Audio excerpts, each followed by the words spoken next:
Welcome to Learning to Glow, a show about wellness, skin health, and self-development. I'm your host, Jess. I'm a mom, entrepreneur, and skincare expert. I'm so excited to share tips on how to achieve healthy skin and bring amazing guests in the field of health, fitness, aging gracefully, and personal growth. Let's explore all different ways we can take care of ourselves as women, both inside and out, to truly shine. So let's get glowing. Welcome everyone to Learning to Glow. We have such a terrific episode for you today. We are diving into the world of ADHD with Chris Wang, founder of Shimmer. I have never talked about ADHD on my podcast before, and I found the perfect person to come and share on this topic. Especially been wanting to have somebody come on and talk about ADHD because I've been hearing a lot about adult women and ADHD, and especially how the female diagnosis rate has gone way up in recent years. It's actually doubled in the last few years. So I'm happy to welcome our guest who shared so many helpful examples, tips, and so much more when it comes to this topic. I love that she talks about tips in a little bit of a different way because everyone's so unique and different when it comes to ADHD. I just learned so much, and for me, it was really important to hear from her on how people who are not dealing with ADHD themselves can help support their loved ones. So your relationships, your kids as a mom, your partnerships, like whatever it might be. If you do not yourself have ADHD and you know of people that are in your life that do, there is support that you can help them with. And I feel like I don't hear that talked about enough. So if someone you know is struggling, or if you are struggling with their ADHD, with your ADHD, you can check out Shimmer. It's the leading behavioral support and coaching platform for ADHD. Make sure to listen until the end of the episode because Chris talks more about it there. She was generous enough to gift our listeners a 30% off discount code. Use Learning to Glow in capitals, all caps, when checking out at shimmer.care/coaching. I'll make sure to leave this all in the show notes just to make it super simple. And you can go and find her there as well on social media. So there'll be links to everything that you need right in my show notes. So I hope you guys enjoy this one as much as I did. I loved it. And thank you, Chris, for coming on and sharing with us. Hello, everyone, and welcome to Learning to Glow podcast. Today, we have Chris with Shimmer. Thank you so much for coming on our show today. Thanks for having me. I'm excited about this. I'm really excited. Actually, a topic we've never talked about on my show. We're going to be talking about ADHD today. And before we get into that topic, can you please tell us a little bit about you and what you do, and then we'll go from there.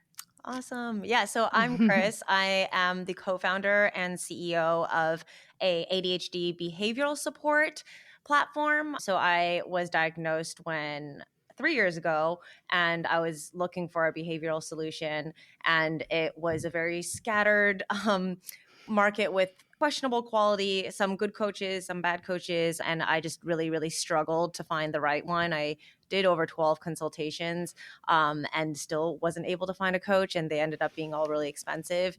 But long story short, that was what brought me to starting Shimmer. It originally was just me finding a coach, and then those two coaches that I found started getting more clients, and then those clients started referring other clients, and then I had to get more coaches. So it really happened in a super ADHD way where we started growing and growing. And now not only do we have coaching, but we also have this platform that sits around it that has body doubling, which is a type of co-working where you use social accountability to get things done. We hear from our members that they get more done in that one session than they do in a week of normal life, and some other kind of tools and learning resources and events, but we can kind of get into that. But that's on a high level what we do, and I'm obsessed with all things ADHD. It's all I think about and breathe about all day, and I just feel very lucky to get to work for this community. That is great. Okay, so you are when I think, and I'm a mom, so as I think of ADHD, I see a lot of children being diagnosed with ADHD, but you were diagnosed as an adult. Yes. So I'd like to talk about that because I have people that I know in my life also who were diagnosed later in life. And I think, I don't know if that's more common now, you can tell us, but what made you, like, did you have a feeling that you were dealing with this and you went out and tried to find out, or like, how did that all come about? Yeah, so taking a step back, there are so many adult women being diagnosed right now. The between 2020 and 2022, the adult female diagnosis rate actually doubled, which is really Mm. crazy compared to all of the other populations. And a big part of it is actually because we're expanding the way that we understand ADHD. And back in the day, we used to think of ADHD as the young boy who's bouncing off the walls and getting in trouble in class. And so a lot of young children who are female never really got diagnosed because they had inattentive symptoms that were more internally facing. And so a lot of your audience might be also in that bucket. And then what happens for a lot of them, this wasn't the situation for me, but I hear this so frequently, is moms who are diagnosed because their son or daughter were diagnosed. And so their son or daughter is like 5, 6 years old, getting diagnosed, and it's highly genetic as well. So it's likely that one or more of the parents has ADHD. And then through that process, they're reading the symptoms and they're like, wait a second, I have all these symptoms as well. And then it starts the process of the discovery and then potentially the diagnosis and then dealing with that as a family. So I will first say that that is very common right now. And we hear that with so many of our members, not just mothers, but fathers as well. It's just really, we're kind of in this cultural movement and awareness and destigmatization moment for ADHD. Oh, that's so interesting because I have been hearing more and more about that too. I didn't know it was that much of an increase. So maybe you could just start by explaining to us what it is. Like, I know we hear about it. Like you said, I think that's where a lot of people's brain goes, the child, the boy in the classroom who can't sit still. Tell us more about ADHD and how how might it look different from that, obviously, as we're adult women. Like what are some of the symptoms and signs? Yeah, so ADHD stands for, and most people with ADHD don't like this name, but it's attention deficit hyperactivity disorder, and it basically it's in 3 categories. So you can be either category 1, which is hyperactive impulsive, and that's usually the boy who's jumping off of the walls, or a girl, it doesn't matter. And kind of as you become an adult, it's a lot of like racing thoughts, can't stand in line, really wants to jump that line, really impatient for your turn.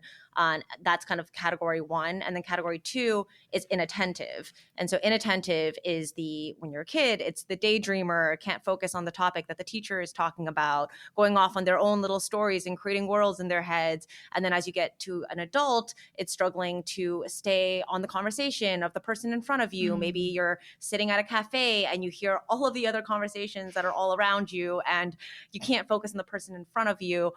Or it's that you're trying to focus on your work and you just keep thinking about other things, and then it takes you way longer to finish the work that you're doing in front of you. So it shows up in many different ways as an adult as well. And so that's inattentive. And then the third type is basically when you have both of those things. And I am the third type, which is called combined. And that's when you satisfy enough criteria in both of those buckets to have both hyperactive, impulsive symptoms and inattentive symptoms. And so both of those will show up in different parts of your life. And so if you go through the diagnosis process, it's essentially just checking a certain amount of those symptoms within each one of those buckets, and then also having a degree of impairment across a couple areas of your life, and also that these symptoms have shown up since you were a kid. So if you satisfy all of those things, then you would, depending on who you go to, get a diagnosis. In some of them will be longer processes, shorter processes. Also depends on how old you are. You'll do different types of references and exams. Okay, so say you've got, you have some feeling like you're dealing with this for whatever reason, there's more awareness now or whatever, and you do go into a professional to get some help on how to handle this or to improve it. So what's the typical course of action if you do that and you go see someone? And I know that prescription drugs are an option. I don't know much about that. And then, I'd love to hear, because you're more of a behavioral approach. So that wouldn't be something that you guys would recommend, or, that's not the course of action you would, offer. It's not the one we offer at Shimmer. However, I'm on medication. I am a huge proponent of medication. It's one of the medications for condition areas that is the most successful, and it works for a lot of folks. So we're not against medication. We just saw that there was a huge gap in quality behavioral solutions. So we're creating that. But what we advocate for and what is the gold standard is mixed treatment. So it's mixing and finding your right mix of medication, of therapy, of behavioral interventions, which coaching is, ADHD coaching is kind of the main one, but it could look like parent training. It could look like different types of therapy as well. So it's really about finding that right mix for you. And so generally what happens right now is when you get diagnosed, because the person diagnosing you is likely a nurse practitioner or a psychiatrist, those folks, they're trained to be able to administer medication. So usually what will happen, which is what happened to me, which is what happened to a lot of our members, is they will say, here's some medication, come back when you want more or less. And so I think what's problematic about that is that you are not even aware that there are other things that are out there, behavioral interventions. And so for a lot of folks, it's about what happens with them. The typical course is you go on TikTok, you go on Instagram, you start to discover more about your ADHD, you start to relate to different people, follow people who are in the specific intersections and that you relate to. And then through that, you might discover other things like coaching, like therapy, and then start to go on that journey. So that's generally how it happens for people. They'll try or not try medication depending on their kind of own biases towards that. And then over time, they will discover this world of different options that are in the behavioral intervention side of things. There's also courses. There's Attitude, which is a really good science-backed magazine that you can check out if you just want to do some learning. So it is kind of scattered right now. That's kind of one of the big things that we're trying to solve for, such that if someone gets diagnosed or if they just question that they have ADHD, they can just go to one place and be able to kind of embark on all of the behavioral interventions and get that community at the same time. I love that. So if there are people listening that are, and I know of someone in particular when I asked this question, that is interested, doesn't, I don't think know about all of these great tools and tips like for behavior on the behavioral side of it, and is interested in that more than medication for whatever reason, like not interested in taking medicine. Is that something that you also have a variety of clients that take that route as well? You mean people who don't take medication? Yeah. Yeah, 100%. I mean, when I started with Shimmer, I didn't take medication. And the long story short there is I grew up in like an Asian family that didn't really take Western medication. So I had to go through this journey of destigmatizing for myself to end up taking medication. But you definitely don't need to be taking medication to engage in behavioral support. And behavioral support also, when done the right way, like with the right science-backed methods, has is essentially no side effects because you're just working on your life. If someone's interested in behavioral support and coaching, basically all that it is a coach, which is an expert in the process, partnering with you, which is an expert in your life and what works and doesn't work for you, and the two of you getting together and basically having discussions about where do you want to go into the future? How are you going to be happy? They'll probably ask some probing questions of things that maybe you didn't think about. They'll be able to say, hey, you said that family is really important to you, but it looks like in your next few months, you don't have anything planned to be able to strengthen that. Like, what do you think about that? Do you want to add an initiative to your plan? So it's really helping you and spot the things that maybe you're missing, help you look a little bit forward. And that's kind of one big part of it. And then the second part of it is really helping you, once you create that plan, to break that plan down and keep you accountable. Because I really like this quote, which is that ADHD is not about a deficiency in knowing, it's a deficiency in doing. So oftentimes we know the right thing to do, but we just don't follow through and do it consistently. So the coach will also help you break things down to smaller pieces, help you look at why something didn't work the last week, and then also keep you accountable such that you just keep following through on the things that are important to you, which is the kind of second big pillar of what a coach would do. So if you just look at the kind of components of it, you don't even really need to have ADHD to be able to benefit from that. It's really just having some guidance to be able to go through your life in a way that is aligned with your values and that helps drive you forward towards something that you'll be really happy with. I love that. I think as you were speaking about that, I was like, oh, that I could use that. Like I don't have ADHD, but having a plan for your life and like having somebody from the outside look in and say, oh, I see some gaps here based on like what your goals are, what your life vision is or whatever is really, really helpful. So let's talk about that then. Like for somebody who is coming to Shimmer and they're like, okay, I am having issues here. Like this diagnosis is leading me to have some struggles with my relationships because there's frustration from my partner, for example. I mean, tell us some of the things that can happen if we're, like for me, I don't have ADHD, but I know a lot of people who do. And I think, and you can tell me, but what are some of the struggles? Because I can tell you, like, I've heard from friends, like, oh, this can be frustrating, as my partner can get frustrated with me on this, or something like that with my relationships or in motherhood or whatever. So maybe you could talk about some of those struggles that they have. Yeah, definitely. So I was dating a neurotypical boyfriend for like the bulk of when I was in ADHD coaching, with the specific ADHD coach that specialized in relationships.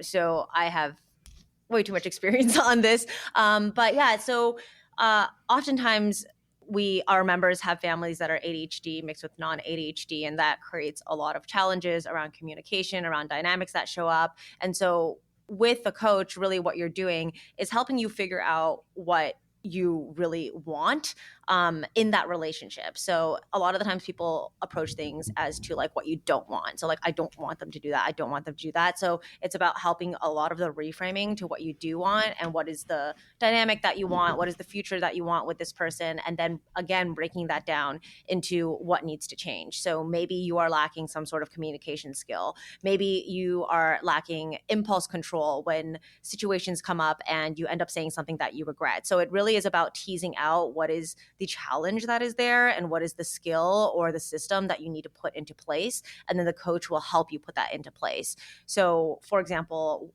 for a while, I was dealing with some impulsivity in my relationship where whenever I got angry, I would say a lot of things that then I would regret. And so my coach helped me do a series of exercises. It started off with helping me identify situations where those come up a lot. And I didn't even realize that it would come up at specific times of the day around specific topics. And even just that awareness helped me so that when those topics and times came up, I got into kind of like focus mode, versus before I was just floating around the whole day. And then so that was kind of step one of like getting that awareness of when these things come up, what the triggers are. And then also as we talked through more and more of them over the weeks, then it started to become clear what skills were needed for me. So it was some were communication skills, some were just knowing that these situations come up and pre-planning what my reaction would be so that I'm not emotionally dysregulated in the moment. And I've already thought about this. And so I would role play that with my coach. I had little like sticky notes that were for specific situations. And so when those situations came up, I could stop myself because of emotional dysregulation, say, hey, I'm noticing that we're in this area right now. I just need a moment because I've already thought about how I want to react to that. Like, can you give me a moment? And so just putting that pause and then executing on something that you thought about when you were far less dysregulated was really, really helpful for me. So that's just one very micro example. And the reason why I like to give micro examples is because coaching is so personalized to the problem that you have. It's not like, hey, this is your problem, this is the solution. It's really the coach partnering with you to look at, okay, how do we break this down into multiple pieces, which generally is some form of like awareness followed by some sort of like skill or system or reframe. But the specifics of it will be different depending on what your problem is, what your life looks like, and what sort of interventions that you really resonate with. That's a great example because I feel like that the communication can be tricky with someone. There could be a unique struggle there with some, especially if one of you has a diagnosis and the other one doesn't. And then, I could see, if you were saying sometimes it's hard to focus, like if you're talking to somebody who I'm long-winded, sometimes I'll tell a story for 2 days and I can see if somebody's like on the other end of that going, whoa, like I lost you like 10 minutes ago. But how can someone support someone that is dealing with that lack of focus sometimes in different communication settings. Like, how can a partner support someone, a woman who has ADHD, so that they feel like, it's not just, I don't know, it's like, yes, they are doing all this, taking action like you did, and you worked with a coach, but also, how can your partner support you? Yeah, no, I love that. And I think that it all comes down to communication. And so the person with ADHD, there's probably going to be certain things that your partner says or does that makes you feel bad about something. And I think it's about gently and without blame bringing up how those moments impact you, because a lot of the times they just don't know. And Mm-hmm. if you say, hey, when you do this, like, it makes me feel like this, then you can open a dialogue where they probably didn't even realize that that impact was happening. And really what they can do is create that safe space for you to do that. So if they want to be able to help, they can say, hey, like, I know you've been working on your ADHD. I'm like, we are a partner. We're a team. Your happiness is my happiness. Is there any moments where I could have done better? Or is there moments that I made you feel a certain way? I just want to hear about it. So it's a lot of the times, because with people with ADHD, we don't really want to bring it up because we feel like it's kind of our fault for having ADHD, which is objectively not true, but it's hard not to feel that way. So when someone opens up the space for you, you can be able to tackle that together, instead of it feeling like I have ADHD and I just need to make sure that I don't do anything wrong. Yeah, and then you're like tiptoeing and awkward around the situation, when it could be a really nice opportunity to connect even more with your partner, if they see that you're struggling but you're making an effort, and and vice versa. That could be a really nice way to connect a little bit more, I feel like. Yeah. So what are some other, so that's like a relationship and communication, but what are some other things that you struggle with? I do have a lot of moms who listen, and I'm sure, like, and this is, I'm older than you, Chris, but a lot of the women listening, they have jobs, they have kids, they have parents that need support. Their lists are long and busy Mhm. lives. It's really busy lives. It's like, does that feel very overwhelming with someone who is dealing with this? Yeah. So I would say that one of probably like the top three things that people come to Shimmer with is basically just overwhelm of it all. It's just Yeah. hard to even put it into words, just overwhelm, frustration, regret, and just don't even have time to even think about it. And so that Mm. is super, super common, definitely for moms, but also for many other populations, even with students, with like our older population as well. Just this whole frustration, overwhelm bucket of things. So it's definitely very common. And so a lot of the times, it with your coach too, it really is just about helping you figure out what is really important among it all, so that you can use that information to direct your energy, maybe let certain things go, maybe delegate certain things, maybe automate certain things with a lot of the tech that exists right now. I think a really nice thing that our members and our coaches love to do is just share different tech that's been working for them. Obviously, we're in a super fast changing environment right now. So there's a lot of cool stuff that's coming out, and how do you adopt these things without it being super overwhelming?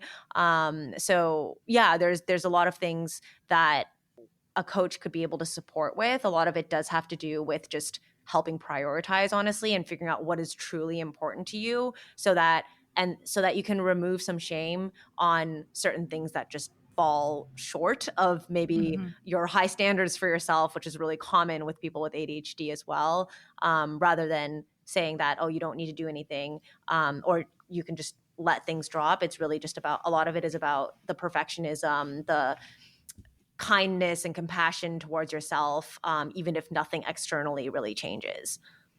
That's great. Okay. So you mentioned tech a little bit, and I just wonder, in this world where even people, non ADHD people, humans, that we are so distracted. Like, Mm-hmm. there's so much coming at us. I mean, just our phone alone. I can imagine that is a big source of Yeah. distraction for people in this situation. Like, is that something that comes up? Are there tools that you guys talk about with that specifically, or like, tell us a little bit about that? Because I can feel like very distracted some days where I'm like, oh gosh, like how long have I been on my phone? Yeah. Again, it's really person dependent, but tech addiction and phone addiction is definitely something that a lot of our members are working on. And the solutions also depend on where within tech and where you rabbit hole. So it really is about that like problem solving process. But a lot of our members are using apps like, I don't know all of them, but Opal is one of the like app blocking apps. I think it's opal.so or something like that. They basically lock all of your apps after a certain time, and if you go in, you can still go in, but you have to like write down why you're going in, and just that like little check is enough. And for me personally, I realized that I was checking my phone during meetings, and so now I actually it's actually quite dramatic. This is my phone and it has a string on it, so I usually just take the string and then I go like this and I swing it and then I throw it as far as I can, and then I don't pick it up until I can't reach it until the end of the meeting. So that is a solution. The solution doesn't have to be a high-tech solution. It really is just about figuring out what works for you. That works for me because it's kind of funny. It's novel. When I sit with someone new and co-work, they're always like, what are you doing? And that sparks a nice little conversation that we can talk about ways that I'm now trying to not be as distracted with the tech. So I bring up those two solutions because they're so different, and it really just is about figuring out what works for you. Like the apps don't really work for me, but for me, having these systems that I enjoy doing, so that throwing of the phone, I enjoy doing it, is really helpful for me because I need enjoyment and I need a little bit of humor because those are all things that are important to me. And so we've baked those things into my solutions. Oh, I love that. I think we all need a string on our phones This to is throw one of them. my biggest ADHD hacks. It's called Bandolier. It keeps all of my cards in the back, so I never lose. I always have my ID with me, and then it has this strap, and I literally walk around my house with this on, and I never lose my phone. And if I want to put my keys, I'll put my keys on here when I go out. So It's cute too. I love that. What's it called? it's Bandolier? called Bandolier. They only do Oh, iPhones, bandolier. Okay. but I love them. I made a whole video on them on Instagram. Oh, that is so cute. Okay, I'll have to put that in the show notes for anyone who wants to check it out. So, this is a wellness podcast for women. Mm-hmm. And I always like to ask, are there, in your opinion, or have you seen with yourself or other people that are in your program, any lifestyle factors that can contribute to maybe some worsening of symptoms? Or is there any nutrition, sleep, like anything like that that you guys talk about or that you've seen yourself or in others? Yes, 100%. So a lot of the times with our members, when they first come, the first three things we look at is food, sleep, and movement. Those three things are so foundational, ADHD or not. But if you just first set up the habits and systems to tackle those things, our members are always floored by how far they get. They always come in and their first thing, they're like, hey, I want to get more work done. I want to work more hours a day. I want to not be distracted all day. And then we get into it and we're like, well, how much are you sleeping? And they're sleeping like 4.5 hours a night. And it's like, well, no wonder you're distracted.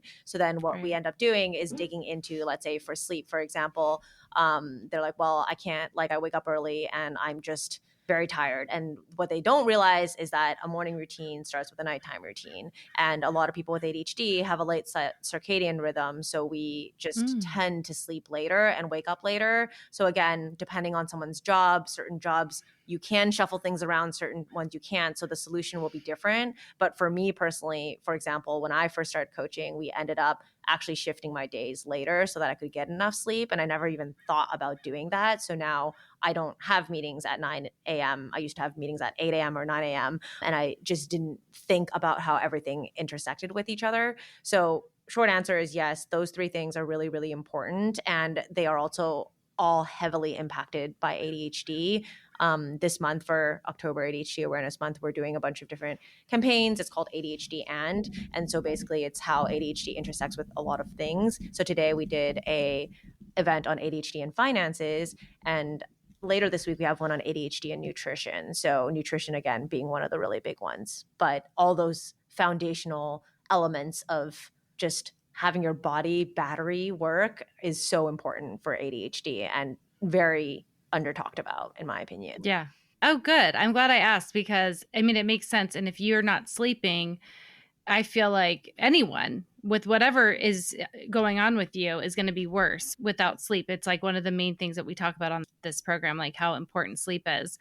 And if you are naturally going to bed later, just maybe because what you said, you're just naturally prone to going to bed a little bit later, but you have a start time at 5. Yeah. You got to revamp that. Like I did a whole episode on nighttime routines because it is so crucial. And I never put 2 and 2 together until like recently, of if I want this beautiful morning routine and like, or feel good in the morning and my nighttime looks terrible, that's going to affect my day. So another thing that you mentioned is exercise. I feel like I want to talk about this because you said some of these things are impacted by ADHD. And I have a friend who mentioned it can be a struggle for her because she's like, okay, like when to fit it in. And like, also if I exercise and maybe I don't want to work afterwards, like it really is a process to figure out when she's going to fit it in, how it's going to affect her. But she also knows like it helps her when she does it. Yeah. So tell us about that. Yeah. So my co-founder is neurotypical, and at 5 p.m. he just goes and he runs like half a marathon and he doesn't think about it. And it boggles my mind because for me, the decision around going to the gym. So now I've worked on it a lot, but prior to working on it, people just don't realize how much executive function it takes of like, what am I going to wear? Is it washed already? When am I going to go? Am I going to wash my hair afterwards? When did I last wash my hair? Is this efficient? There's so many questions that start spinning in your head. And then just 30-minute gym session can just balloon in your head. And then it becomes something that's so big and overwhelming that you just decide not to do it. And that's super, super common. So what we do in coaching is to try to put as much of that on autopilot as possible and then just experiment because you're not going to get it right the first time. So a lot of the times people try something because they've seen a tip on Instagram or something like that, and then the tip alone didn't work. And then they abandon it. They're like, well, the gym doesn't work for me. And I think one thing that gives me a lot of hope, because I've seen it with so much with our members and myself as well, is that it really does take a few tries. And when you have a coach with you to encourage you, it makes it a lot easier. But in terms of like concrete tips, I think this one is like a really famous one, but I think it's really helpful, is when you have the energy. So when you're high energy, maybe it's in the morning or whatever it is, you pre-decide these things. So maybe it is taking your shoes, and I know some people will wear their shoes all day because then they don't have to put on their shoes. I'm from an Asian household that doesn't wear shoes in the house, so I unfortunately can't do that, but I would. So, and then, or putting your outfit out and maybe picking like 3 gym outfits that are really cute and putting them out in the beginning of the week so that you've only thought about it once instead of having to think about it 3 times, and you're looking forward to those gym outfits. And potentially it's scheduling it already in your calendar and committing to it and knowing when you're going to shower. It could be a lot of these things put together, but I bring up these little tactics, not because I think anyone should just go ahead and try all these things. I think it's about putting them in one by one and seeing how you feel about it, not overwhelming yourself, and then just knowing that you're probably not going to get it right the first time. But it's critical to have this reflection process. So if you tried this thing and you didn't make it to the gym, just sitting down for 10 minutes and saying like, well, what exactly was it that went wrong here? And what do I want to try a little bit differently tomorrow? And giving yourself the compassion and grace, because it is a process to figure out what works for each person. And it's going to be really different. And I know I've said this already, but that's why I just feel like a lot of the times it's just not possible to put all the caveats on Instagram, but people give out all these tips and they're all really great tips, but you need to have a process around implementing these tips and the compassion to know that it's not going to work every single time. I love that explanation of the exercise and the tips are amazing because like, again, as someone who doesn't have ADHD, but knows of people, it just shows me, wow, like think of the effort that friend of mine has to make just to go to the gym, where I can be like, it's time to go to the gym. Like, it's no big deal. It's like, what's the big deal? But I feel like if somebody's listening and you know of somebody that knows somebody with ADHD, send this to their loved ones so that they can have compassion for all of the things that are going on in their brain and all of the things that they have to know, because I don't think a lot of people realize that is a lot of thinking and energy just going to like this one decision. Whereas a lot, if you're neurotypical, you don't have to deal with that kind of thing. It's like, it feels less draining when you can just get to the point. And that's why it always feels like when we're telling people things, you start to feel like you're crazy because they just look at you and they're like, oh, well, it's so easy. And then you feel like you should. And that's where all the shame comes from because you're like, why can't I do it like they can? But yeah, I really like, so actually one framework that really helped me, and I did this pretty early on, is identifying specifically for you, and it's different for everyone, what your ADHD motivators are. So some of them being accountability, challenge, novelty, passion. There's a couple different frameworks that all cover different variations of that. But for me, I know that accountability is so huge for me. So for me to get to the gym, when I see my co-founder go, I will be way more likely to go. And also even though it's more expensive, I know it's worth it for me to go to group classes because, and also with group classes from ClassPass, for example, you prepay it and then within 12 hours you can't cancel it. So I know I already paid for it. So there's this sunk cost as well. And then there's the group session. Because with group sessions for me, I know that I just need to show up. And then I'm not going to stand there and do nothing when everyone's working out. So I know that that part is handled. I just need to show up. So for me, that accountability is really helpful. And also novelty is pretty high up there for me as well. And so with the group classes, I know that I can switch through different types of classes. So really just figuring out what it is that motivates you and trying to find ways to inject those motivators, not just into getting to the gym, but into all the things that are hard for you to do. Yeah. I mean, it could be nutrition and like planning ahead for your meals instead of like standing in front of the fridge going, oh my gosh, I'm so overwhelmed. I don't know what to make. And those are such good tips for just anyone. Like I used ClassPass today, and if I didn't have to pay that $14 cancellation fee, I don't think I would have gone this morning because I was like, I just started my cycle. I do not think I need to go to the gym today. And then I was like, well, I really don't want to pay that fee. So I went, and I feel great for going. Like it was a great class. I like group classes too.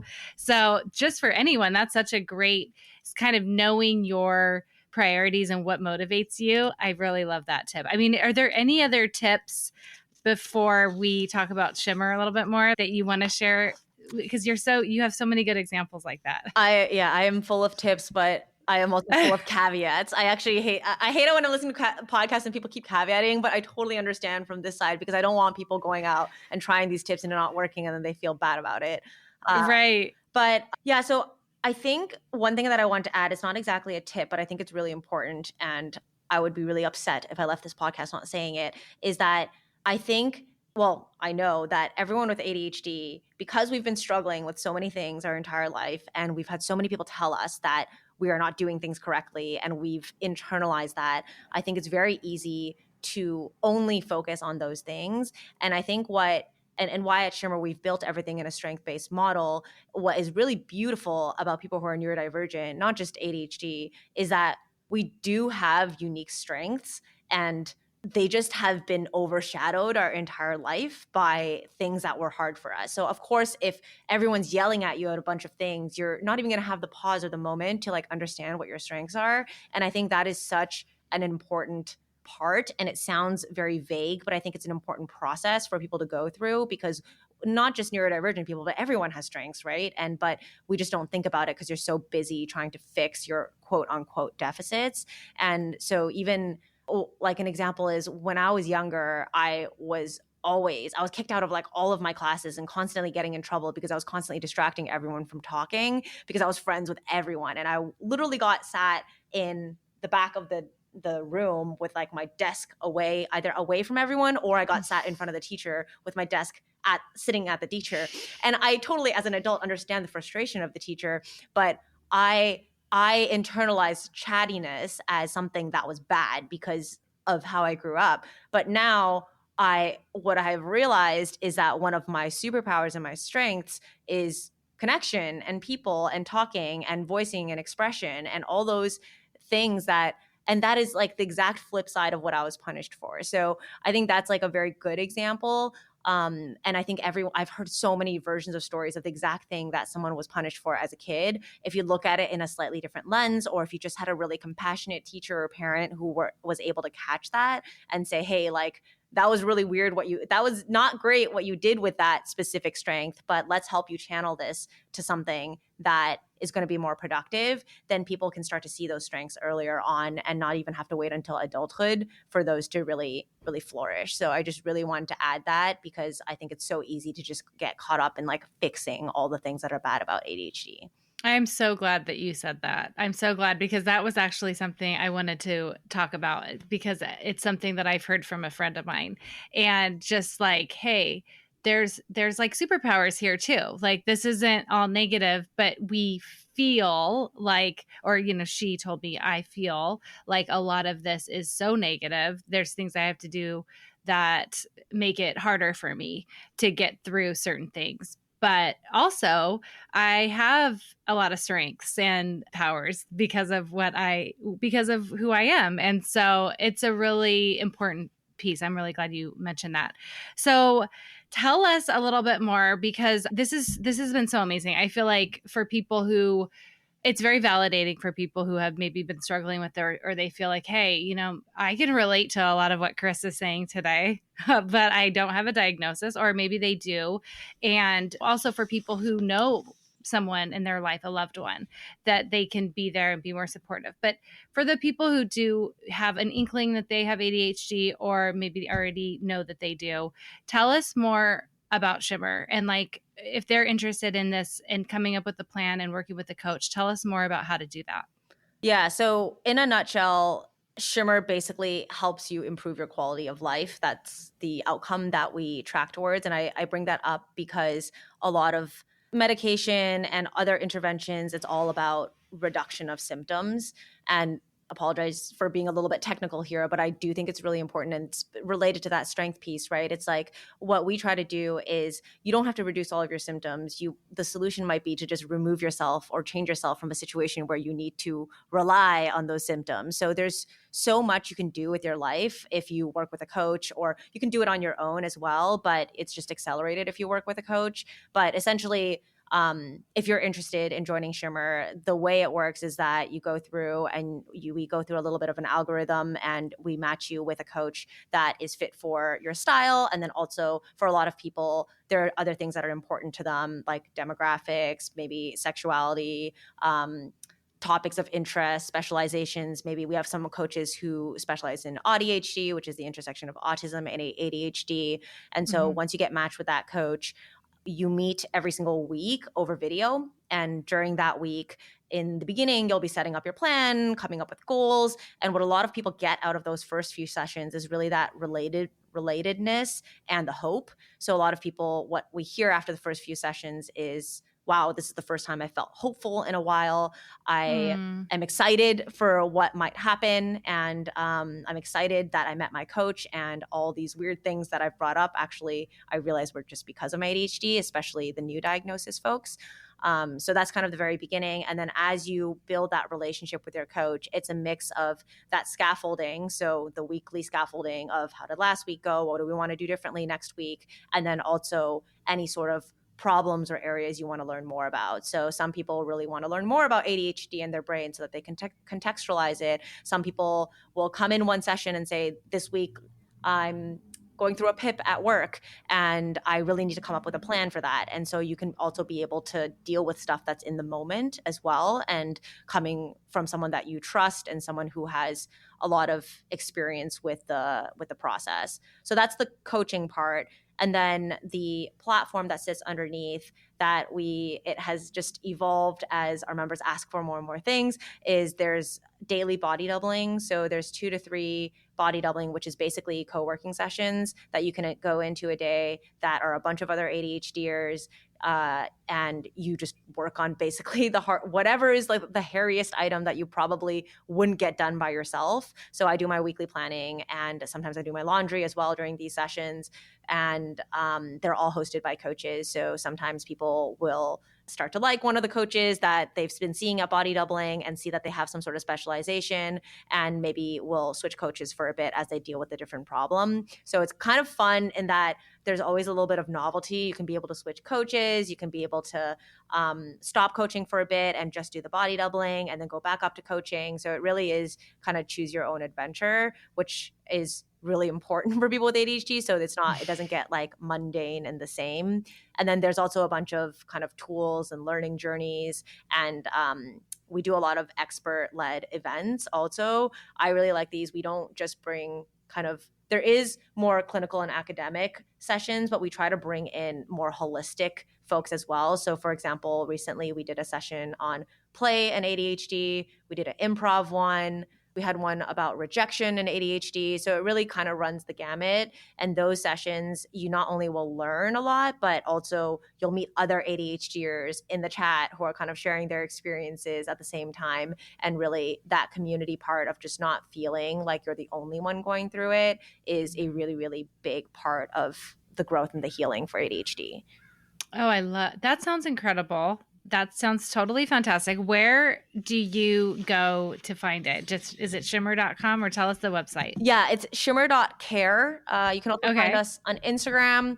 If you can also follow me on Instagram. It's adhd.crystal. I will post a lot of kind of behind the scenes of new features that we're planning, or sometimes I post about my coaching and what I'm learning in coaching. So if you want to get a sense of what really happens inside, you can also follow my account as well. And also Trina, also who is our partnerships manager, she also posts a lot on Instagram. So you can also follow my lady ADHD. So we're quite out there, just sharing what we're going through. And Trina's also a mom and posts a lot about ADHD and motherhood as well. I know that was relevant for your audience as well. So she's a good person to follow. Okay, awesome. I'll make sure to link all of that in the show notes. So go to the show notes and make sure you follow Chris. And this has been fantastic. I really enjoyed learning more about this. It's something I didn't know as much about. And I just hope that anyone that is struggling reaches out and definitely looks into Shimmer because it sounds amazing. So thank you so much for coming on today. No, thanks for having me. And thanks for creating space for the topic around ADHD. Yeah, I loved it. Thank you for listening to this week's episode. Please subscribe and review so we can reach more people who want to learn to glow alongside us. See you next time.